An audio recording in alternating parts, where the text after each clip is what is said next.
Bueno, pues muy buenas tardes, Javier.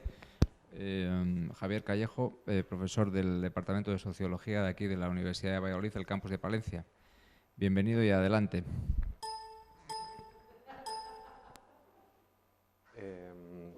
Creo que está bloqueado esto.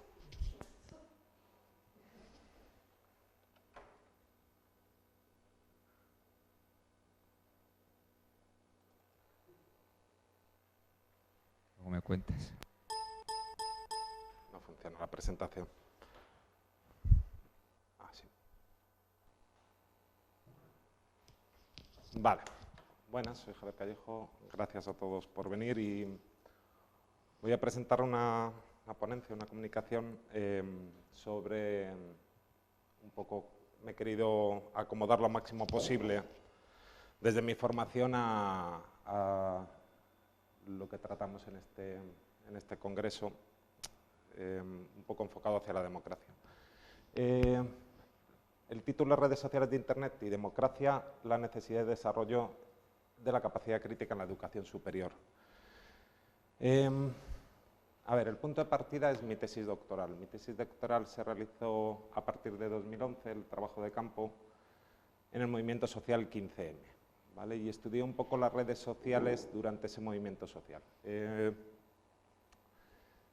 Me dijeron que era un poco difícil hacer una investigación donde no tienes capacidad de englobarla en el tiempo, de alejarte en el tiempo.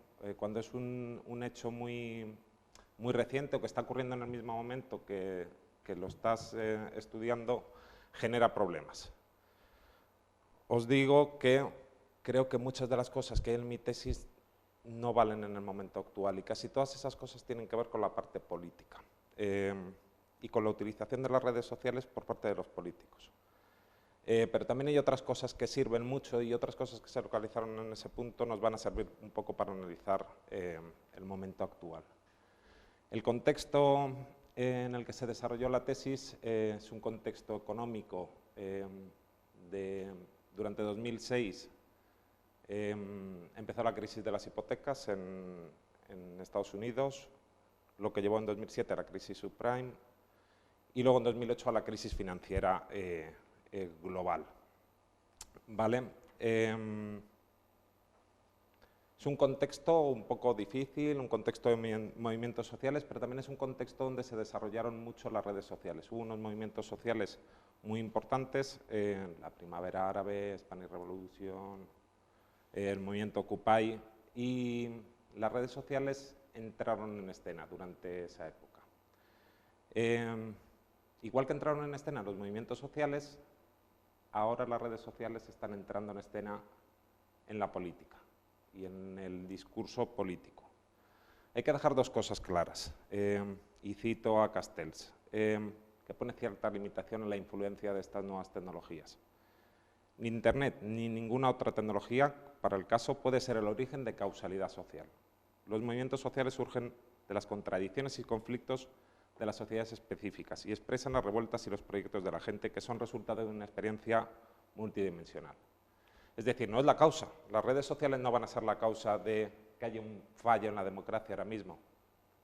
Que haya, decían que es uno de los mayores problemas ahora mismo, las redes sociales o la comunicación, cómo se han metido en escena las redes sociales, que no va a volver, han llegado a decir algunos que no va a volver a haber democracia después de estas redes sociales. Pero no vamos a decir que las redes sociales son el problema. Pero también dice Castells que, aunque la tecnología no determine ningún movimiento ni ningún comportamiento social, sí que son formas de organización y expresiones culturales, ¿vale? Y plataformas específicas de autonomía política, las redes sociales, ¿vale? Por lo tanto, se hizo en ese contexto, en el contexto de la crisis global, un contexto social y político marcado por una crisis de la legitimidad política, ¿vale? Aparte de esa crisis económica global. Esto se ve en las bajas puntuaciones que tienen los políticos, no solo en España. En España creo que ninguno de los importantes, de todos los partidos importantes aprueba, creo, en las encuestas, pero pasa igual en todo el mundo, ¿eh? La crisis de legitimidad política es igual en todo el mundo. ¿Vale? Por otra parte, era un contexto de ciclo de protestas. ¿Vale? Las protestas empiezan relacionadas con Internet y relacionadas con esta respuesta al clima social y económico que estaba en ese momento, empiezan más o menos en 2010, 2009-2010. ¿Vale? Están englobadas dentro de los nuevos movimientos sociales, que se separan un poco de los antiguos movimientos sociales, que podrían ser movimientos nacionalistas, movimientos de trabajadores, ¿vale? Y son unos movimientos pues, muy enraizados con todos estos movimientos líquidos, que pueden ser el medio ambiente, los derechos humanos, pero en ese momento luego se llamarían los movimientos de indignación, ¿vale? La indignación era la respuesta a las políticas que habían tenido los gobiernos de las diferentes partes del mundo a partir de esa crisis financiera global que apareció en 2008. Y aquí entran a formar parte de esos movimientos sociales las redes sociales, ¿vale? Como superación del miedo, como manera de unirse a otras personas y crear comunidades en el espacio virtual. Han tenido mucha importancia estas redes de indignación, ¿vale? No es la primera vez que Internet entraba en escena en los movimientos sociales. Desde el primer Internet, desde ARPANET, ya se utilizaban las redes de Usenet.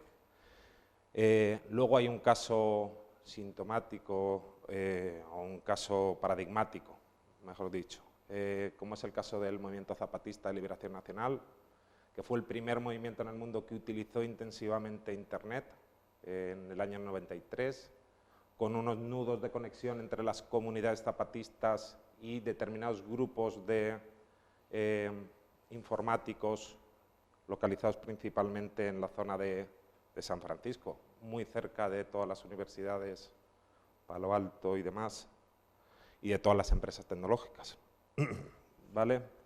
Pero también ha habido otros momentos donde Internet ha estado más presente, ya con Internet abierto, como la guerra de Seattle, los movimientos antiglobalización de Seattle, en el caso español, cuando la respuesta ciudadana a la guerra de Irak, ¿vale? Pero en las redes sociales como tal no habían entrado en los movimientos sociales porque no existían, principalmente. Las redes sociales empiezan a finales, las proto-redes sociales empiezan a finales del siglo XX, 1996, 97, 98, pero las redes sociales tal y como las conocemos hoy aparecen a partir de 2004, luego veremos una gráfica.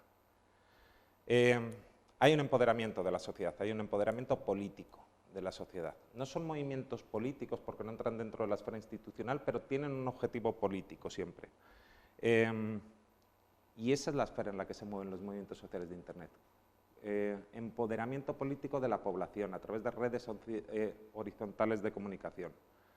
Ahí surgen los primeros movimientos, ¿vale? Los primeros movimientos sociales, primero en Islandia, luego la revolución en Irán, y ya los más conocidos como son la Primavera Árabe, Túnez, Egipto y el caso español del 15M, pero otros como el movimiento Occupy, el movimiento Yo Soy 132, ¿vale? Diversos movimientos sociales que surgieron a través de las redes sociales y además lo tomaron como nexo de unión.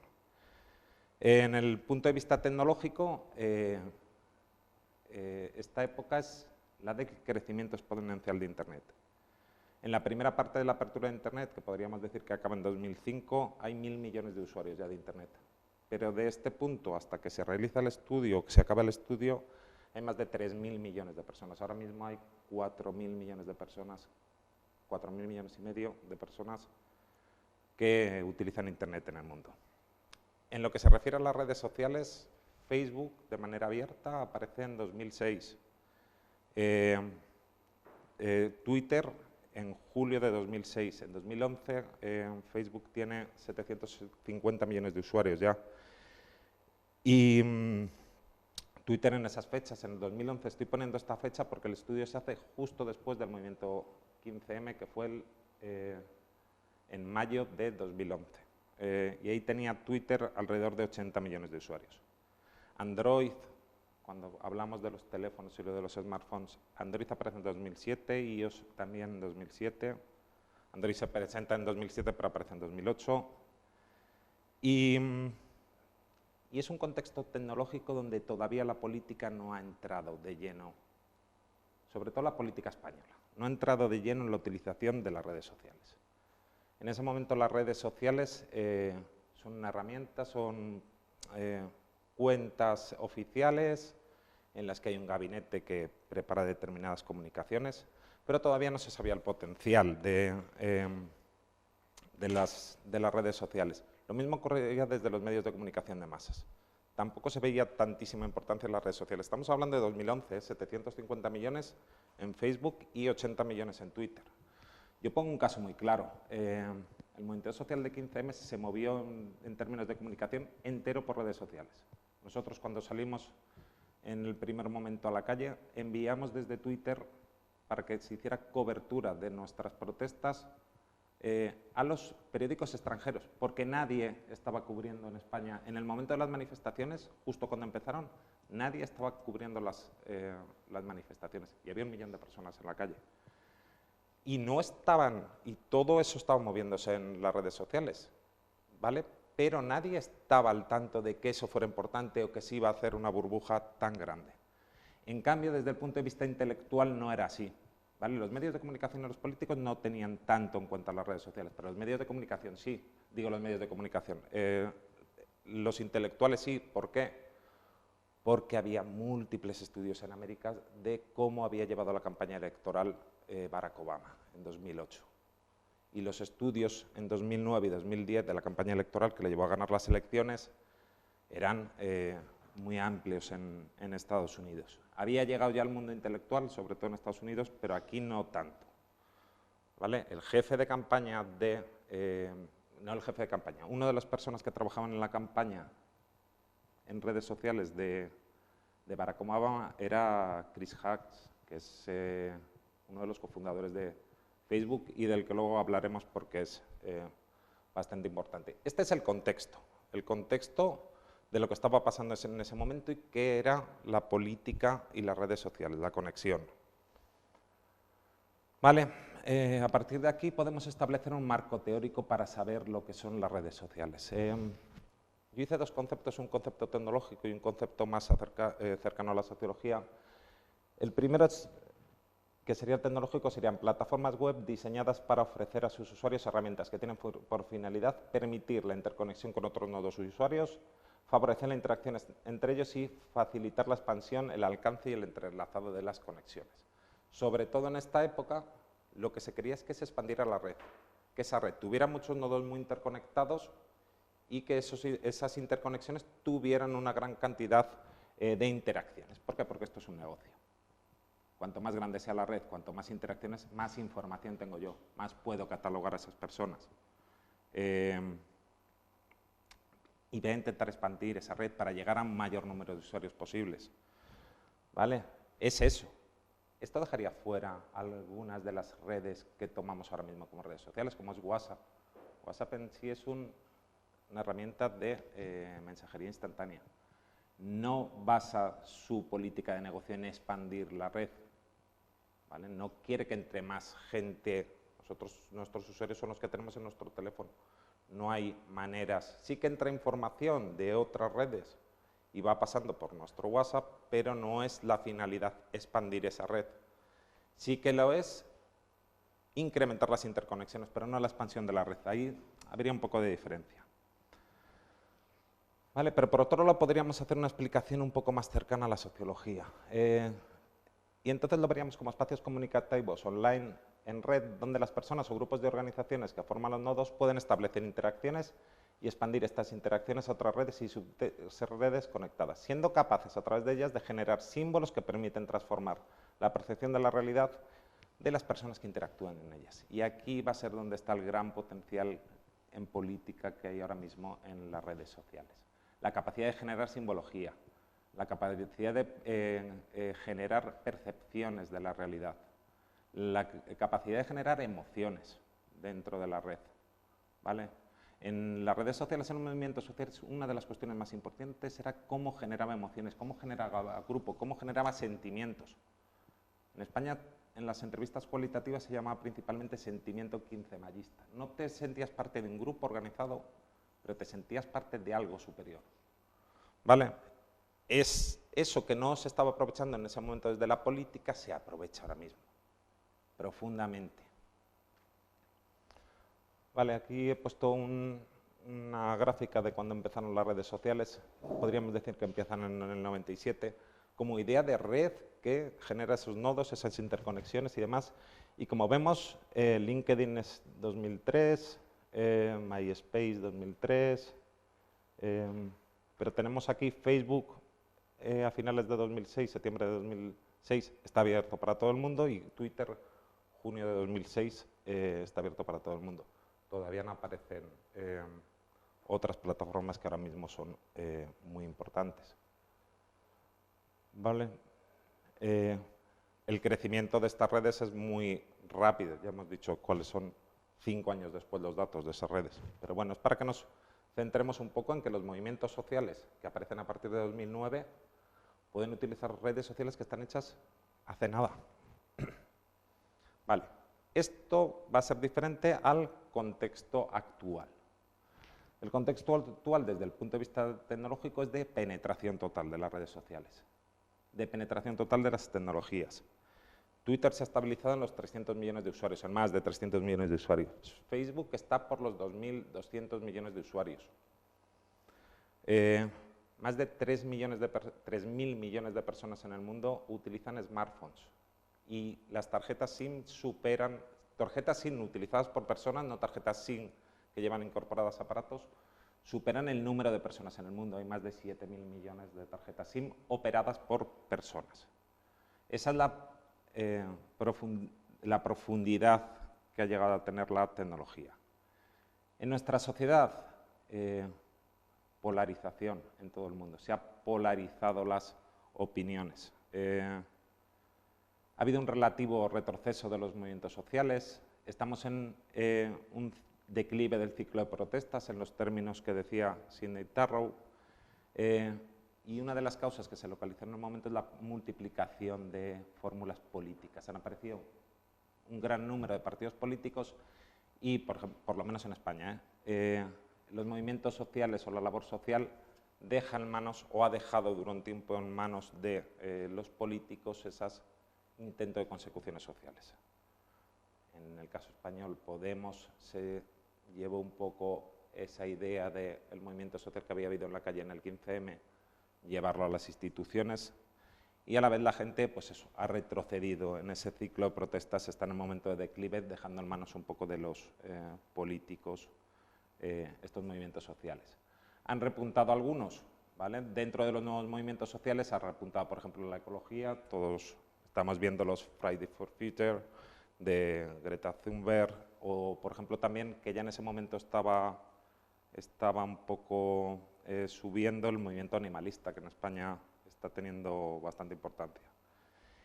Pero también se está volviendo a los movimientos sociales sólidos, ¿vale? Y aquí estoy utilizando un poco la terminología del posmodernismo y de la sociedad líquida, y esos sólidos en contraposición con los nuevos movimientos sociales, que son movimientos sociales líquidos, ¿vale? Como decía Zygmunt Bauman. Volvemos a los nacionalismos. Hay un repunte de los nacionalismos en toda Europa y en toda América, ¿vale? Y esos son más propios de una etapa de movimientos sólidos, más que de una posmodernidad líquida, como definía Bauman. Esa es la idea de cuál es el paradigma social ahora mismo. En política, pues ya lo sabemos, aparición de nuevos partidos de corte ultraderechista, unidos a otros de carácter populista. En las redes sociales, utilización intensiva de las redes sociales por los partidos políticos, con estrategias muy claras y muy planificadas, ¿vale? Volumen de publicaciones muy alto, utilizando distintos sistemas de información, multimedia, hiperenlaces, etiquetas, emojis, un gran número de instrumentos. Los partidos que más utilizan las redes sociales o que más alcance han tenido son los partidos emergentes, ¿vale? En España, Facebook y Twitter están dominados un poco por Podemos a nivel de número de usuarios, y una cosa paradigmática es que el partido más importante en Instagram es Vox, ¿vale? Hay que tenerlo en cuenta porque Instagram es la red social principal de las personas más jóvenes en España. Todas las campañas de redes sociales se basan de los políticos se basan en la creación de sentimientos, en la creación de discursos, en la creación de percepciones, de esa simbología que crea percepciones de la realidad. ¿Qué está pasando también en política? Ha habido un punto crítico, ¿vale? El punto crítico de esa relación entre redes sociales y política ha sido el caso de las filtraciones o de los ataques desde Rusia a la campaña presidencial de Estados Unidos, ¿vale? Dicen que entre 2015 y 2017 pueden haber llegado mensajes falsos de fuentes rusas a 146 millones de personas en Estados Unidos. Estamos hablando de una proporción altísima del electorado de los Estados Unidos. YouTube admitió que había 1.108 vídeos vinculados a estas cuentas rusas que habían interferido en la campaña, y Twitter que 36.746 de sus cuentas venían de esas campañas rusas para cambiar los resultados de las elecciones. Esto es peligrosísimo. Que alguien pueda entrar en una red social y crear toda esa cantidad de información falsa durante una campaña presidencial es un ataque grave a la democracia.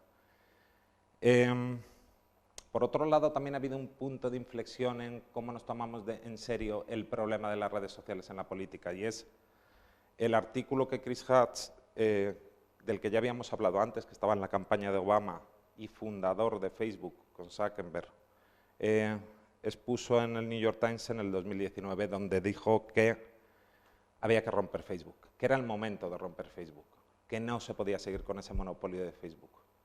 Facebook compró YouTube y compró Instagram y compró WhatsApp. Tiene un gran monopolio de lo que podemos llamar redes sociales.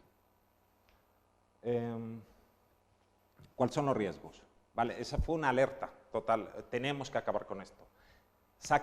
El artículo decía que Zuckerberg tiene demasiado poder en el mundo. En el momento en el que yo realizaba el análisis del 15M, ya se oían voces de Twitter es tan poderoso que no puede estar en manos de Twitter, ¿vale? En este artículo, el compañero, siendo bastante crítico con Zuckerberg, decía que no puede haber tanto poder en las manos de Zuckerberg. El 60% de las acciones o el 60% de las decisiones, de la capacidad de decisión en Facebook, en Instagram y en WhatsApp es de Zuckerberg. Se le rindieron cuentas. Este artículo es posterior a la defensa de Facebook que tuvo que hacer ante el Congreso de los Estados Unidos, donde se le hicieron preguntas y donde se le echó en cara su responsabilidad con el país a raíz de las preguntas sobre las cuentas de Rusia. ¿Cuáles son los riesgos en la democracia, para la democracia de las redes sociales en el momento actual? Se puede estar debilitando la democracia, ¿vale? Lo primero, por la desinformación. Era el punto fuerte de las redes sociales al principio. Íbamos a tener mucha más información de muchos más sitios, podíamos cotejar la información, ver si era verdadera o falsa. Se está convirtiendo en una fuente de desinformación, ¿vale? En el momento que yo estudié el movimiento social 15M, apuntaba que los movimientos sociales podían entrar en la teoría de la agenda. ¿De qué se va a hablar? ¿Vale? Antes, de qué se va a hablar salía desde los medios de comunicación social, ahora se podía hacer desde las redes sociales. ¿Qué va a ser trending topic? Yo entrevisté a varias personas que habían conseguido ser trending topic durante momentos específicos del movimiento social 15M y habían introducido temas sobre los que hablar. La desinformación es justo lo contrario. Estamos introduciendo unos temas y no estamos introduciendo otros. De lo que no se habla en redes sociales, ¿vale? no estamos informados y no forma parte de la agenda de lo que hablamos. Eso es uno de los problemas. El segundo es la polarización, ¿vale? Si estamos creando informaciones sobre los mismos temas para unas personas que les gustan determinadas cosas y determinados temas para otras personas que les gustan otras cosas, les estamos separando, no estamos haciendo nada en común y estamos ahondando en el problema de las redes sociales, o sea, de la polarización en la sociedad. No está creando la polarización las redes sociales, sino la está haciendo exponencial. Hay una polarización en la sociedad generada por conflictos propios de las sociedades y lo que está haciendo Facebook, Twitter y demás es, con su sistema de algoritmos, dar información a esas personas y conseguir separarlas cada vez más. No son las redes sociales las que lo provocan, sino las que lo amplifican. ¿Vale? Y luego el problema de los filtros burbuja, que es de esto de lo que estoy hablando. Los algoritmos, por ejemplo, de Facebook actúan dándonos información sobre temas en los que nosotros estamos interesados. A través de sus predicciones le dan información al usuario de lo que quiere ver, siguiendo su historial de lo que ha hecho en el pasado, y le aparta de las informaciones no alineadas con su manera de pensar. Os leo un poco lo que es esto. La publicidad de Facebook ayuda a crear estos filtros. Si nosotros damos a un me gusta, vamos a ser capaces de mandar información, nos van a dar información de lo que nos gusta y luego vamos a dar información de qué es lo que nosotros pensamos y cómo se nos puede atacar a nivel de marketing y a nivel de publicidad. Durante la campaña de 2015 se dijo que algunas de las campañas de Facebook habían conseguido llegar a posibles votantes indecisos de condado de Michigan. O sea, un punto fundamental donde se pueden ir uno o dos, y eso es uno de los estudios de los que se ha localizado en artículos científicos. ¿Cómo se puede llegar a un punto donde está colgando uno de los votos y atacar directamente con publicidad a esas personas? Lo malo de los filtros burbujas es que nunca el usuario recibe noticias con las que no esté de acuerdo. Esto tiene dos problemas. No permitimos verificar la información, ¿vale? Y segundo, que hay un sesgo de confirmación, que llaman los psicólogos. Tendencia de las personas a buscar solo la información con la que están de acuerdo y limitando la capacidad porque tenemos que ser activos si queremos buscar otra información. Vale. Son empresas, al final, son empresas y quieren poder ganar dinero a través de eso. Su responsabilidad y su lógica es empresarial. Ya lo veremos ahora con las posibles soluciones, pero ellos van a intentar seguir haciendo lo mismo, van a intentar dar información muy enfocada y van a intentar vender sus productos y vender las ideas de otras personas justo de esa manera. No se le puede pedir, entre comillas, a una empresa que haga algo en contra de su propia idea. No voy a dejar que dejes de expandir redes, no voy a dejar que dejes de darme información sobre tus gustos, porque eso va en contra de mi negocio. Soluciones a todo esto. Bueno, soluciones. Primero voy a poner las soluciones que se dicen. Desde el punto de vista de las compañías, apelar a la responsabilidad de los propietarios de las redes sociales, lo que se le pidió a Zuckerberg en el Congreso de los Estados Unidos. Ser responsable, tienes una responsabilidad para con el país. Eso fue ceder información en su momento y eso fue que eres responsable de la seguridad del país.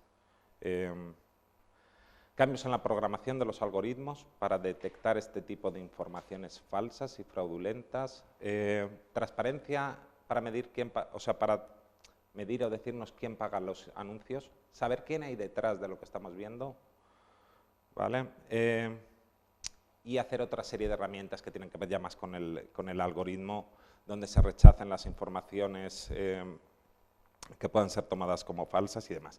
Todo esto va en contra del rendimiento económico de Facebook, va en contra del rendimiento económico de Instagram, Por lo tanto, no podemos esperar y confiar en que lo vayan a hacer ellos. Tendrá que haber una obligación desde las instituciones. ¿Qué pasa? Una obligación desde las instituciones también tiene que estar desde el punto de vista de la libertad de la empresa en realizar su trabajo. Por lo tanto, es una cosa complicada. Estaríamos metiéndonos en la libertad de expresión y en la libertad de mercado de las empresas, aunque por otro lado estaría la cuestión del monopolio, que ellos tienen tan en cuenta. El monopolio en las redes sociales de Facebook es brutal. Entre Facebook, Instagram y WhatsApp, los usuarios son brutales. Y la interactuación en esas herramientas es increíble, ¿vale? Decían que se han hecho estudios que podemos tocar el móvil en esas redes sociales 2.600 veces al día. Vale, entonces es algo muy duro para que lo haga.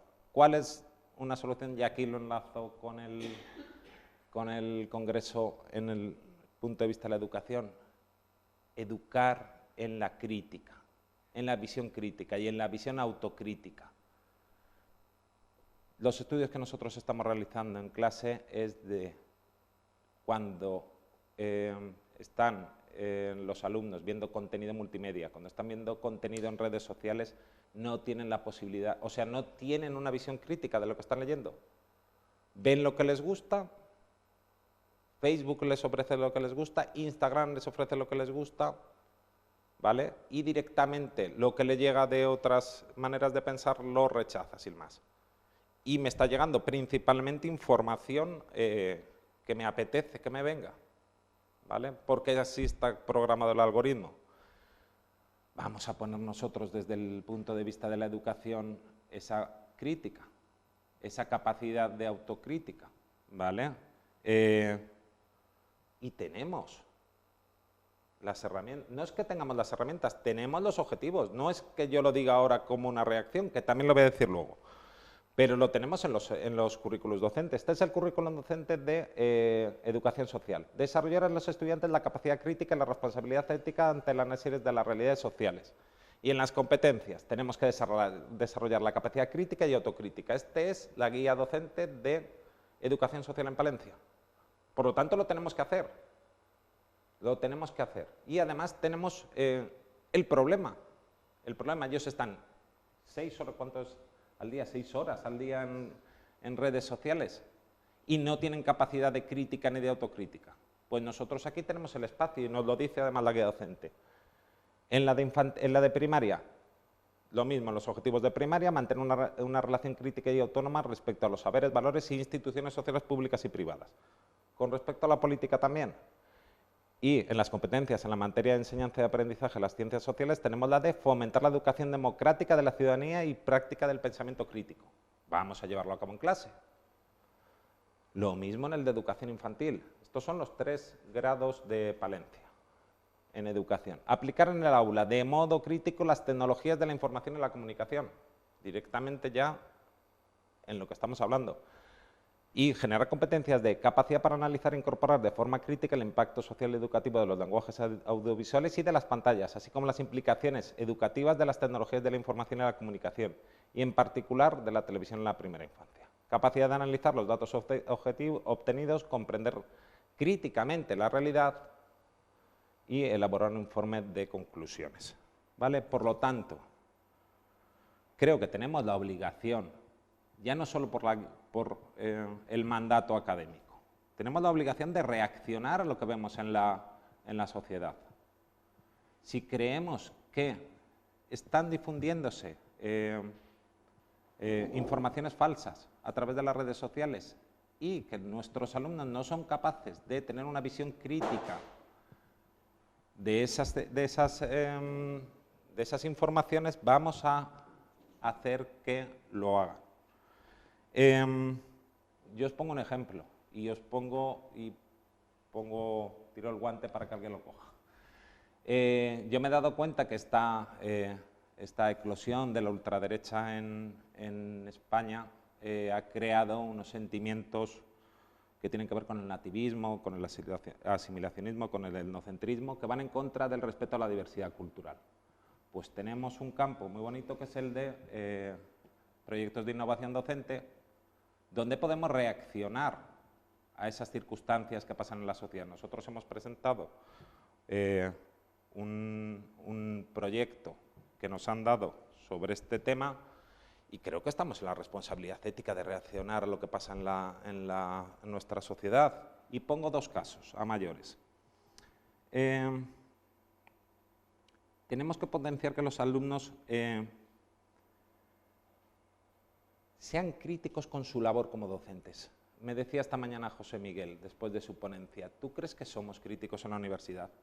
¿Vamos a hacer esas cosas que hacemos desde la sociología? ¿Vamos a ser críticos, ser holísticos? ¿Vale? Vamos a ver cómo estamos reproduciendo las sociedades. ¿Qué sociedades estamos reproduciendo? ¿Estamos reproduciendo roles? ¿Estamos reproduciendo sociedades capitalistas desigualitarias? ¿Estamos reproduciendo jerarquías? ¿Vale? Tenemos el caso del PIN parental, que están proponiendo varios partidos políticos en el momento. Vamos a intentar ser críticos con ello. ¿Hasta dónde tiene que entrar en la familia? ¿Vale? Sin posicionarme ni a favor ni en contra. Mi opinión es mi opinión, pero vamos a reflexionar activamente sobre hasta qué punto tiene que entrar en la familia, en cuál tiene que ser el desarrollo educativo de sus hijos en la escuela. ¿Quién manda? ¿La familia? ¿Elige si tengo que dar sexualidad en clase? ¿Elige si tengo que dar género? ¿O lo elige la escuela? Y si lo elige la escuela, lo elige un Estado, y ese Estado está reproduciendo las mismas maneras de pensar que tienen sus políticos. Vamos a ser críticos nosotros, para bien o para mal, en nuestra labor docente, porque nosotros estamos siendo docentes de otras personas que van a ser docentes. ¿Vale? Entonces, tenemos que ser autorreflexivos con nuestra labor.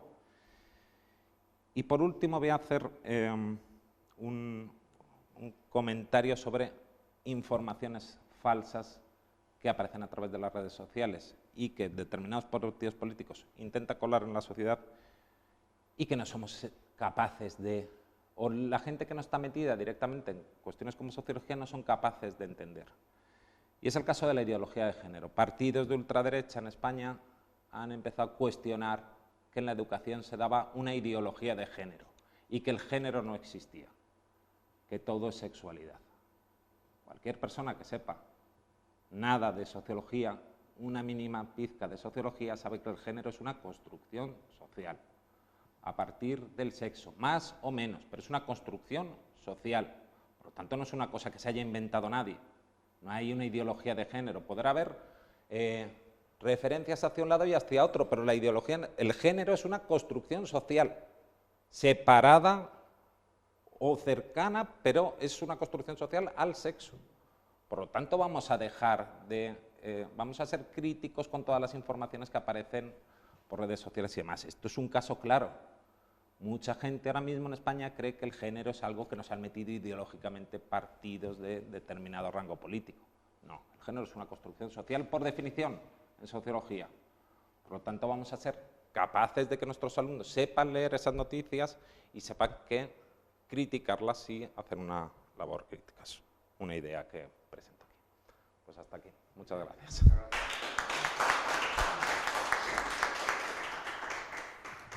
Muy bien, gracias. ¿Alguna pregunta de los participantes? Parece que es una discusión muy actual y eso es bueno, sobre todo respecto de la última parte de la exposición. Yo estoy de acuerdo con que Castells o Giddens o Beck, ¿cierto?, finalizando los 90 o iniciando el siglo XXI, dijeron que con las redes sociales o con la proliferación de la tecnología de la Optimismo total. Claro, nos íbamos a poner más reflexivos, una ciudadanía global, ¿cierto? Claro.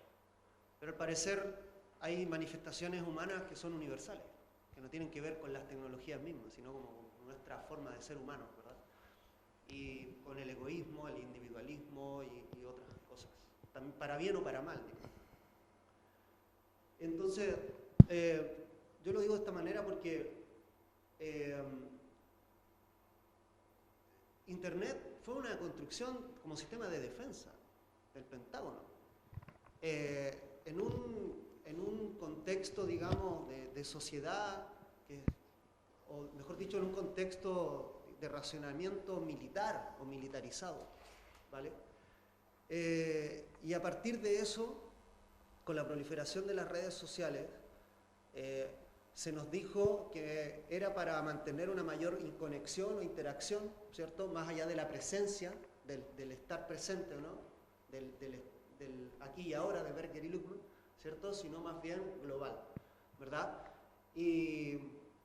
Pero resulta que, al parecer, ¿cierto? Dado pasado ya como 3 décadas de esto o más, se trataba de que nosotros mismos llenásemos de información, ¿cierto? Una red que terminó convirtiéndose en una realidad no solo virtual, sino social, ¿verdad? Y lo hacemos con gusto. Llenamos nuestros perfiles, ponemos fotos, ¿verdad? Hasta la comida ¿verdad? que comemos, etcétera, y una serie de cosas más. Pero yo te pongo el ejemplo de Cambridge Analytica. Ese es el sí, gran es el que tema, estamos hablando, sí. Claro que sí. Es decir, el jefe de campaña de Donald Trump, al menos de la primera etapa de la campaña de Donald Trump, es uno de los financistas de Cambridge Analytica, es un ultraderecha poderosísimo en el mundo, ¿verdad?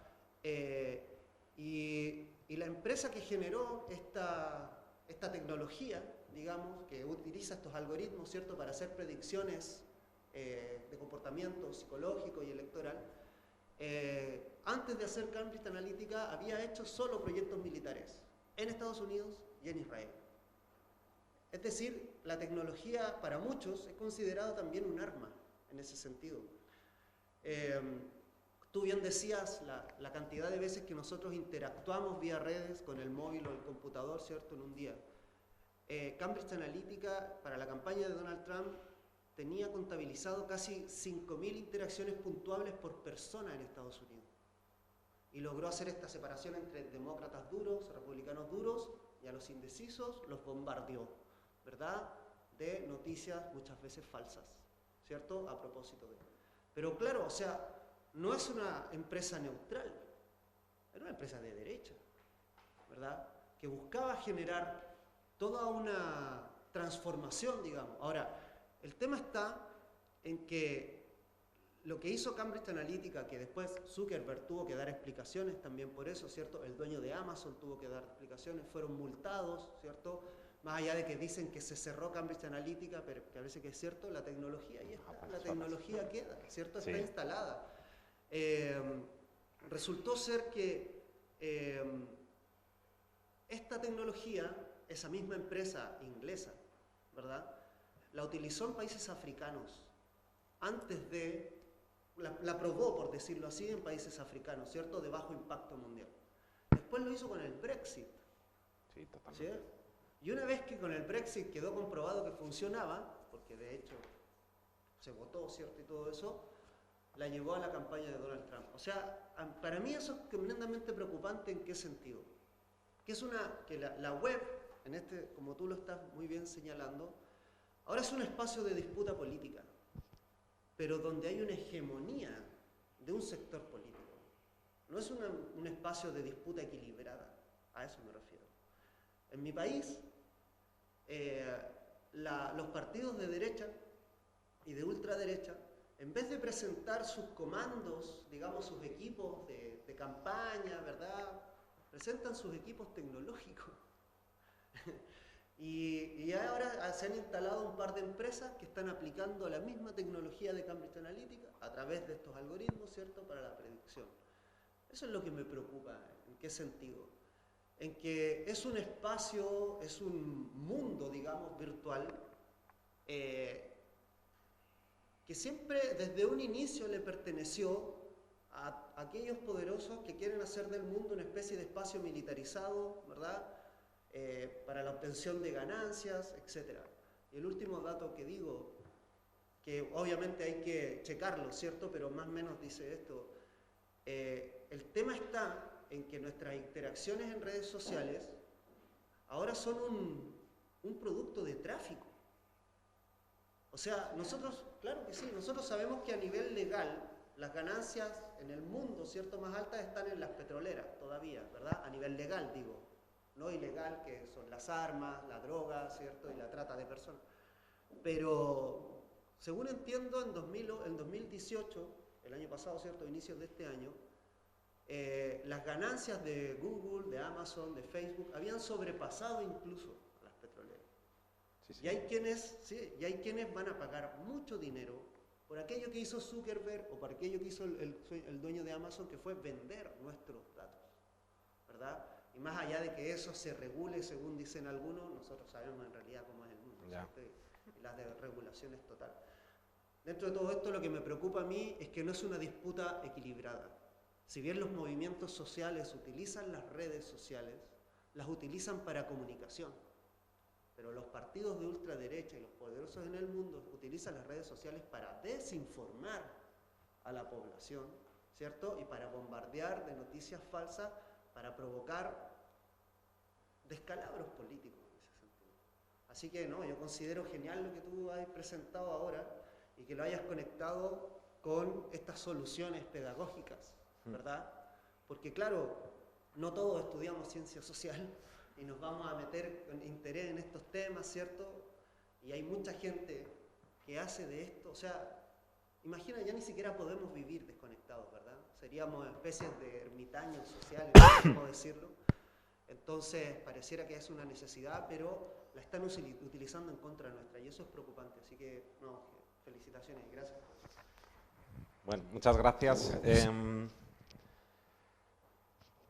Quiero que hagamos una reflexión aquí. Castells, es verdad que Castells es muy optimista, Ulrich Beck, hay demasiadas personas, hay algún cierto de personas, sobre todo Castells, por su trascendencia como producto de consumo aparte y luego porque tiene uno de los paradigmas que ahora mismo están en la sociedad, en la sociología, que es la sociedad red. Era muy optimista, pero siempre nos avisaba de que era una herramienta, de que no era el problema. Internet no es el problema, no es fuente, la tecnología no es fuente de causalidad social, solamente instrumento, amplificador y demás. No van a hacer ningún movimiento social, ningún movimiento político porque haya Internet, ¿vale? Surge porque hay contradicciones en la sociedad, hay espacios de conflicto en la sociedad, hay diferentes tipos de posiciones en la sociedad en cada momento y en cada contexto histórico. Vale, una cosa que sí que me gustaría poner un punto que localicé durante la tesis. Os lo he oído también esta mañana a José Miguel y yo no estoy muy de acuerdo. Y a ti ahora, esta posición del Internet militar. Por supuesto que Internet no habría salido sin ARPANET durante los años 70. Pero hay que conocer un poco cómo fue el contexto donde se creó Internet. Esto es un proyecto del Ministerio de Defensa de los Estados Unidos, donde se intenta generar un sistema de conexiones entre las bases y demás. Lo descartaron. Se siguió poniendo dinero, pero lo descartaron. Era un proyecto a partir de una época residual. Hubo gente trabajando en el proyecto ARPANET durante muchos años que no tenía una vinculación de dar respuesta a unos objetivos claros.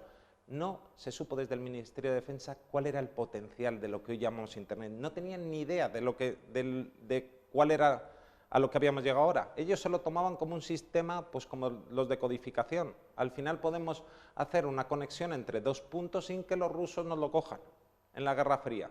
Pero pensaban que era solo eso. No tenían ni idea.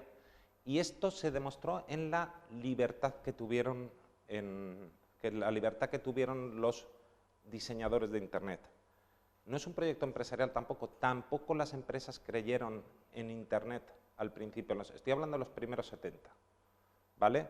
Y luego, aunque la gente, los arpaneteros que se llamaban ellos, aunque ellos creyeran, aunque ellos no fueran un grupo antisistema, contracultural más que antisistema, sí que establecieron una serie de conexiones, de cooperación, de transmisión de la información que generan lo que es la base de Internet. Y esto es muy importante, porque esta idea que vosotros transmitís y que se está sentando en la sociedad es, oye, que esto es un proyecto que viene del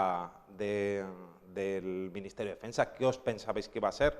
Esto que se está poniendo ahora en la sociedad no es verdad. Y Tim Berners-Lee y todo lo que hay detrás de la filosofía de Internet se sigue basando todavía en esos primeros arpaneteros que dejaron de lado el Ministerio de Defensa en los Estados Unidos. Es decir, hay una semilla en Internet muy potente que todavía tenemos que aprovechar.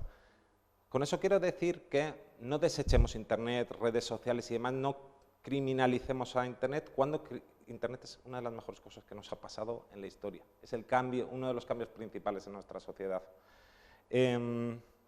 Vale que también tiene los problemas. Estabas hablando del jefe de campaña de Donald Trump. Bueno, lo hemos vivido aquí. En Europa, ha estado en España, detrás de Vox, detrás de Pejida, cuando le echó, porque Trump le echa entre comillas, porque le echa para que se vaya a difundir esas nuevas ideas, no me acuerdo ahora de la palabra, pero tiene un nombre exacto, no me acuerdo, esas ideas ultra neoliberales por Europa. Tiene fotos aquí con Abascal, tiene fotos en Alemania con el Pejida, tiene fotos en Italia con los ultraderechistas. Desde que le echa de la campaña, empieza a hacer esta labor. Y luego es verdad que ya la tecnopolítica, ese análisis que se hacían los partidos políticos era impresionante y súper exacto en los momentos donde no existían los algoritmos. Tenían medidos los partidos cuánto suponía captar otros $10.000 y ponerlos en determinada campaña. Sabían que era 147 votos. Ahora saben que es 147 votos en esa calle, de ahí. O sea, el problema es durísimo. ¿Cómo podemos solucionar eso? Lo que dices tú, ¿cómo vamos a esperar que lo hagan ellos? Si todos sabemos cómo funciona este mundo. Ya se dijo en un momento, cuando estábamos haciendo estos estudios, yo también era uno de los optimistas, estas campañas de, no, es que Internet va a solucionar todo y demás, siempre poníamos el mismo punto. No dejan de ser empresas las que hay detrás, y la lógica es la empresarial. Siempre hay que poner los pies en el suelo porque la lógica no es una lógica social, ni distributiva, ni una lógica como la que tienes en la familia, es una lógica empresarial. Y siempre decíamos, cuidado que siempre hay que tener los pies en el suelo, que esto es un negocio, las redes sociales. No van a dejar de hacerlo. No van a dejar de hacerlo, lo que dices tú, y lo que pueden hacer en la parte legal, y podemos nosotros cerrarles desde los estados, pero ¿qué? Coger el mayor negocio del mundo. Sí, lo que decías de que está subiendo Google, está muy bonita la línea esa de lo que vale en bolsa las empresas, y empieza a hacer Google así, pum pum, empieza a subir, y ahora está, creo que ya está la primera, ¿no?, del mundo, la que más vale. No podemos esperar que sean las empresas, no podemos esperar que los estados sean tan sumamente potentes como para cerrar todas las brechas posibles que hay allí. Y también lo de siempre, pues lo tenemos que hacer desde la educación, esa capacidad de espíritu crítico que además estamos obligados por nuestras guías docentes. Si podemos actuar desde la docencia, pues eso que conseguiremos. Muy bien, muchas gracias. ¿Alguna pregunta más?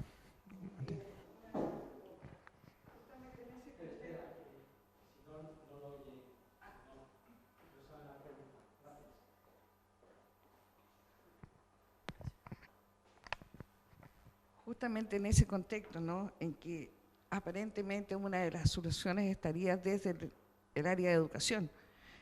Como tenemos un mandato académico, yo creo que todos los países, ¿no es cierto?, tienen de alguna manera un mandato académico en relación a estas capacidades más sociales, ¿no?, estas, entre comillas, mal llamadas habilidades blandas.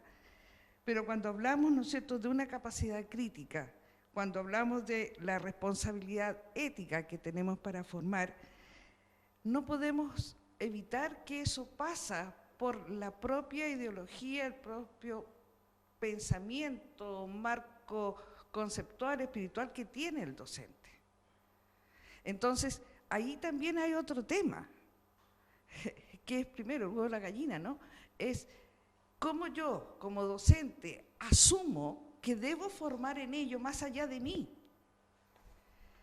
¿Cómo yo enseño a criticar algo, a tener un pensamiento crítico con todas las habilidades que ello significa? Ahí también hay una labor docente importante, pero fíjate que creo profundamente en que en este momento la educación no es solo del maestro. hay una transversalidad desde la academia importantísima. Frente a este tipo de cosas, lo que decía la ponencia anterior, ¿no? En cómo capacito yo al docente para este mundo. Y una de esas cosas es tener justamente esta habilidad de pensamiento crítico, esta facilidad de mirar la realidad fuera de mí, fuera de mis posturas.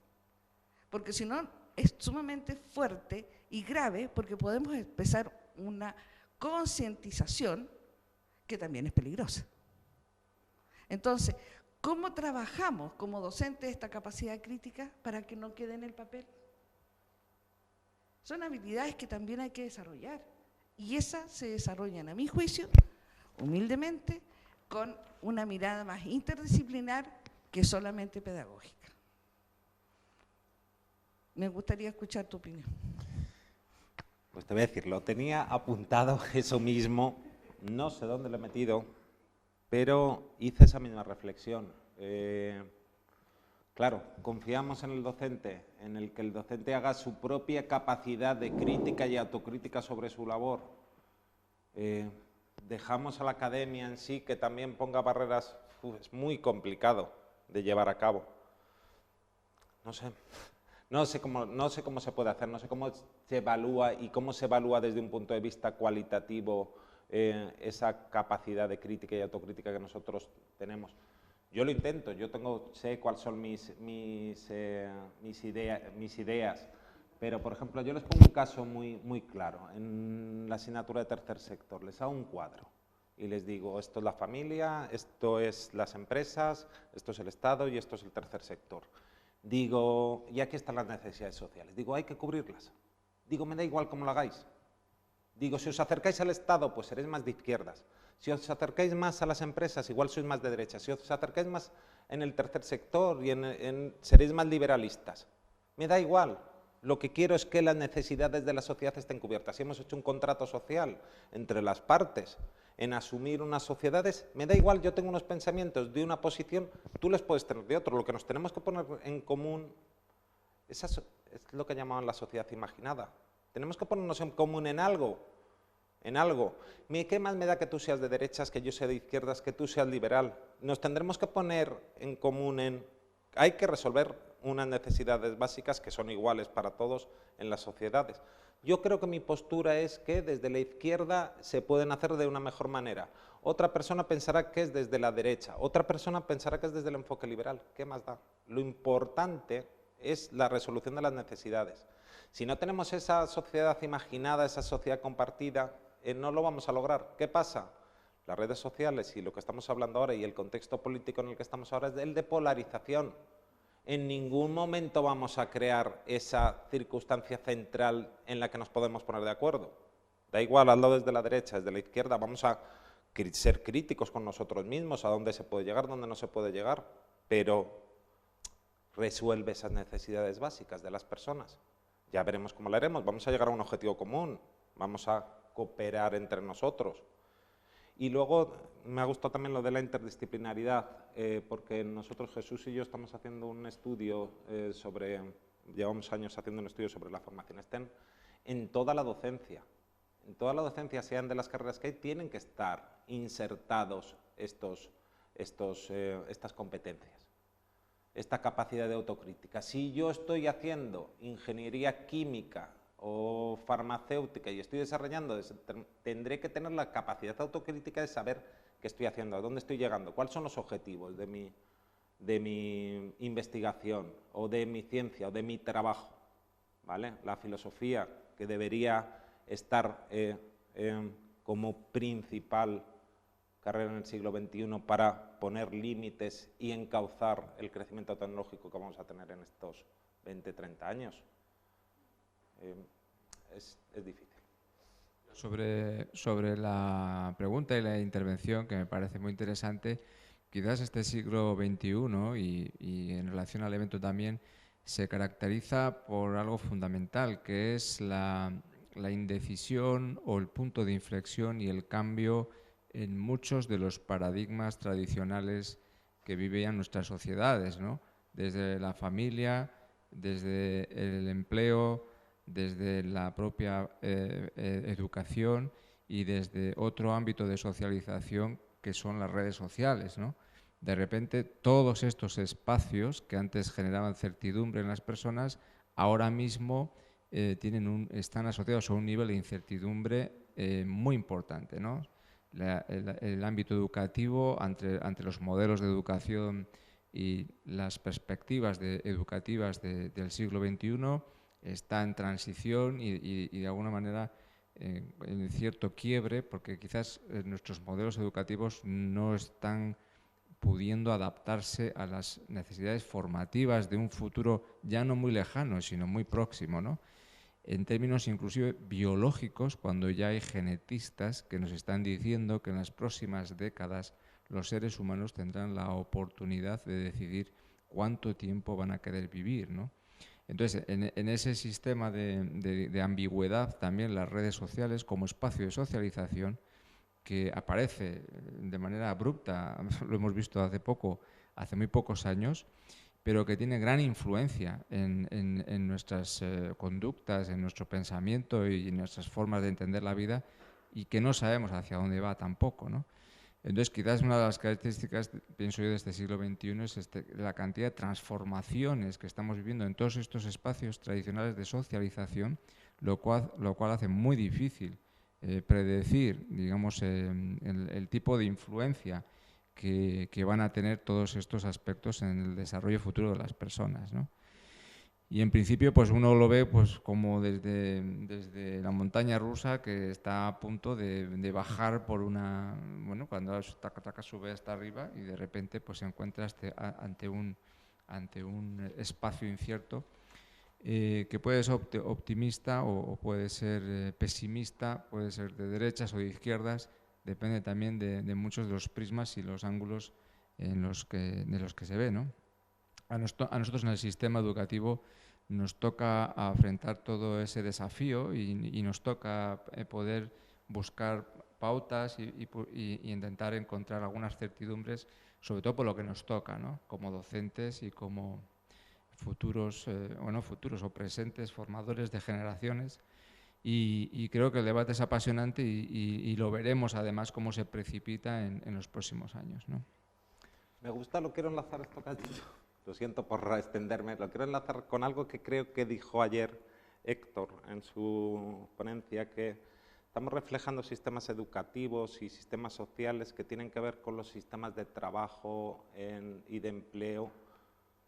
¿Cuál es el problema de que estemos en espacios de incertidumbre, tanto educativos como sociales, si nuestros mercados de trabajo modernos a partir de los años 80 se caracterizan por eso? Por la incertidumbre, no por los contratos para toda la vida, sino por las incertidumbres.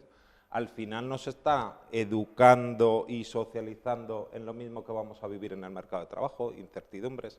Ya estás preparado desde pequeño, ya estás socializándote, como cuando tienes una muñeca y te enseña a ser madre, o tienes un robot y te enseña a manejar tecnología. Ya estamos viviendo la incertidumbre en todos esos subsistemas sociales, que nos vamos a encontrar luego.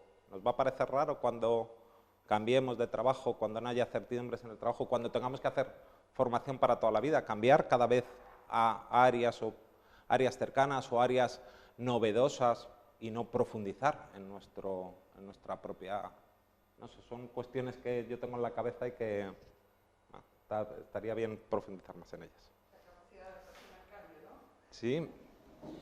Nos lo están potenciando, siempre nos dicen, tenéis que tener formación para toda la vida. ¿Por qué no profundización en tu formación? ¿Por qué tengo que innovar y no profundizar? ¿Por qué tengo que ir cambiando si igual el espacio que tengo que tener es de mayor reflexión? Igual tengo que estar 30 años trabajando en lo mismo para llegar a la profundidad y no estar cambiando a los nuevos requerimientos. Pero eso sí que te lo va a permitir, sí que te lo va a pedir el mercado de trabajo. Yo creo que el educativo no es lo mismo, no es el mercado de trabajo. No sé, son reflexiones que hago. A ver, recién se referían a este punto de inflexión, ¿verdad?, de un sistema educativo que lo que hacía era reproducir, digamos, sistemas que de producción imperante. Hoy día yo creo que no cambia mucho la óptica, aun cuando yo hable de sociedad de la información.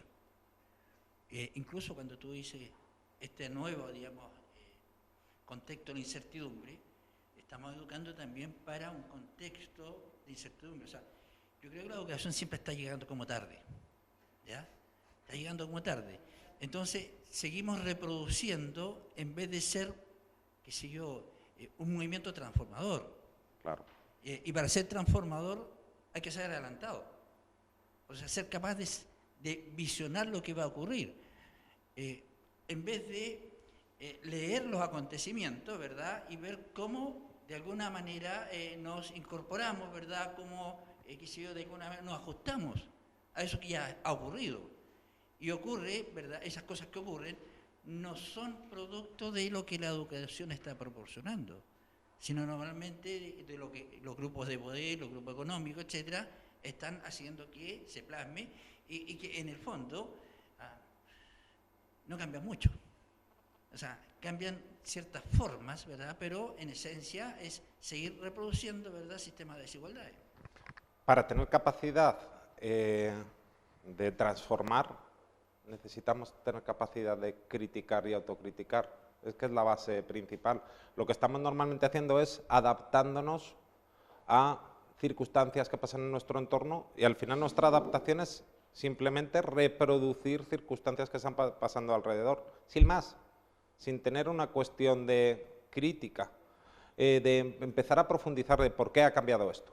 ¿Me tengo yo que adaptar o tengo...? Porque nosotros también adaptamos desde el punto de vista antropológico, ¿vale? Nosotros nos adaptamos al medio, pero también la capacidad del ser humano es la de adaptar el medio a nosotros. ¿Por qué no somos nosotros los transformadores? ¿Por qué simplemente nos adaptamos? ¿Por qué? Porque estamos reproduciendo determinadas sociedades que interesan a algunas personas. Yo creo que ahí también hay otro campo bonito. Muy bien, pues muchas gracias. Yo le voy a dar la palabra a Jesús Valero, como coordinador del evento, para que dé la clausura al mismo.